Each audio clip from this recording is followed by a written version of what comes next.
Okay guys, so today we're going to be talking about how to defend. Now, you've seen videos on my channel, so I normally talk about the 3-2-2-3, the box formation. Now, one thing about this formation is that's the formation I tend to go to when in possession. Now, when out of possession, when we are when we have lost possession and we look to defend, I like the team to switch into a more 4-2-3-1 base formation. So here you can see that the Reds are set up in the 3-2-2-3, the box, while the Blues are set up in your box standard 4-3-3. Now, what will happen is I'll have a DM who plays on a double pivot. He will then look to work into a centre-back role and occupy a back line of 4. Your existing DM stays while one of your cams who is more more defensive competent, let's say, will look to drop in and occupy a secondary CDM role. And then this cam will play a more traditional cam role, more of a central midfielder looking to help out the holding midfielders when he can, and slightly tucking in the wide men as well. Now with this, it helps overload that midfield with another 3 here, strengthening the back line of 4. And you can even use your striker to kind of drop in, and then you can even build a box here to help out with the central area to defend. So now let's go back into that 4-2-3-1. How I like to do this is if there's wide play happening, so let's say now the opposition have managed to put the ball into an area, let's just say for example here, and it's occupied by their right winger. How I would like to tackle this area is if this person is pushing up here, if they're looking to maybe do an overlap, is still send your fullback in here, but your winger must be able to track back.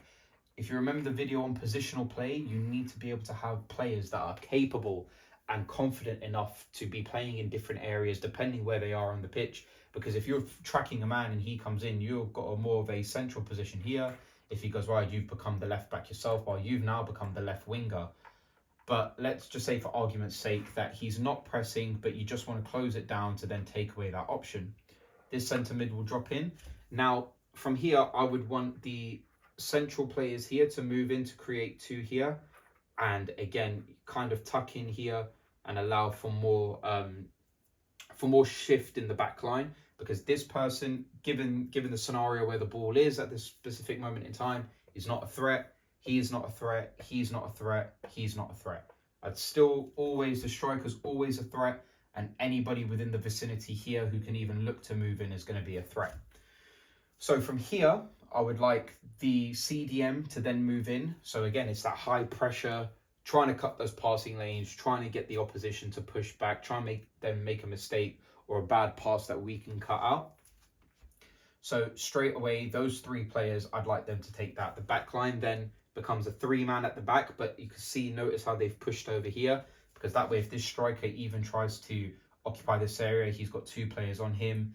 If this player pushes, the cam follows, not the CDM. The CDM stays in the central area of the pitch here on this side. It'd be the exact same for this side. Then that CDM that's moved here, it would be him moving here and him holding that central area.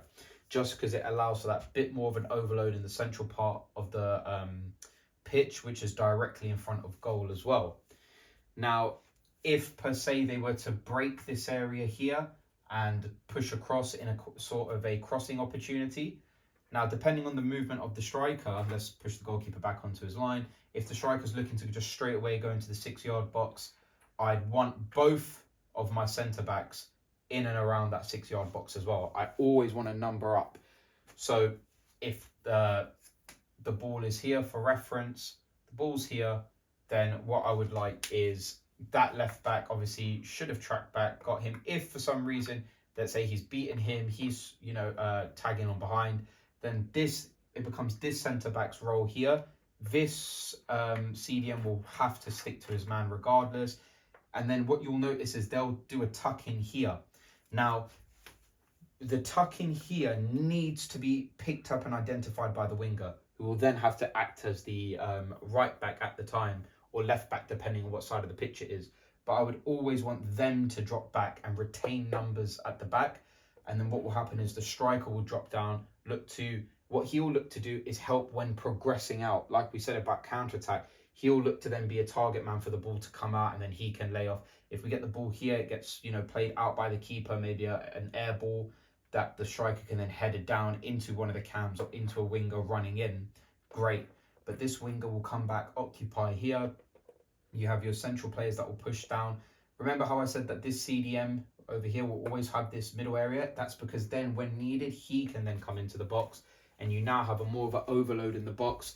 You have players occupying. If he wants to start running in and out, striker can follow. But what I would say is then the striker just comes slightly deeper, zonal defend this area.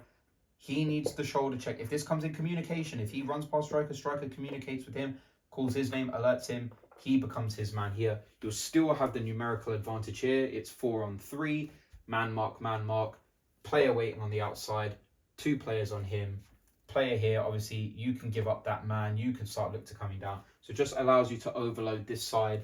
Even if he tucks in and he wants to get involved, it's the strike. You know, the striker can then get involved here if need be, or again, if the team cooperates this well enough, they can kind of shift over like this instead.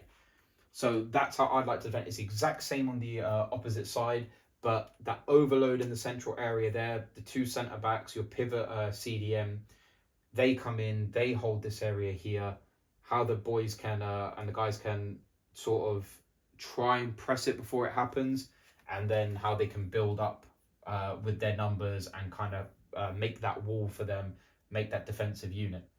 So guys, that's the how to defend, I guess. Again, very situational, very dependent on what the opposition's doing, but this is sort of a standard structure that I like to follow, allowing for, you know, zonal defending by the striker, which players move, who stays where, and why they can be involved later on, and then not giving too much time to the striker, but being in the vicinity to stop anything coming in, taking it straight out, and then obviously knowing that certain players in certain positions are not a threat.